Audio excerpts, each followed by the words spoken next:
Recording studio एकंगड़ सराय।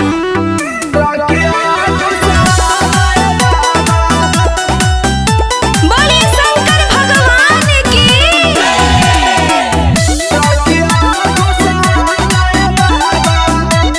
Presented by किसका film. Deoghar में जलवा ढारे अइबो हर साल ए बाबा, अइबो हर साल ए बाबा।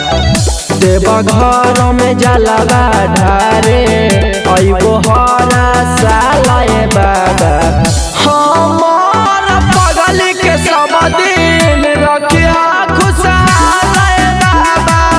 हमार पगल के सब दिन रखिया खुशहाल ए बाबा, रखिया खुशहाल ए बाबा। हमार पगल के सब दिन रखिया खुशहाल ए बाबा। लागे न केहू के नजरिया ए बाबा, लग जाई हमर उमरिया ए बाबा, हमर उमरिया ए बाबा। लागे न केहू के नजरिया ए बाबा, लग जाई हमर उमरिया ए बाबा। इहे बिनतिया करियो करिला कबूल ए बाबा। हमार पगल के सब दिन रखिया खुशहाल ए बाबा।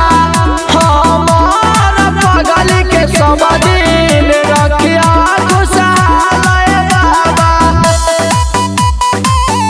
रखिया खुशहाल ए बाबा, रखिया खुशहाल ए बाबा। इसका रिकॉर्डिंग स्टूडियो एकंगड़ सराय। ओकरे में बसो हई पारनमा ए बाबा, हमरे के मानो हई साजनमा ए बाबा, मानो हई साजनमा ए बाबा। ओकरे में बसो हई पारनमा ए बाबा, हमरे के मानो हई साजनमा ए बाबा।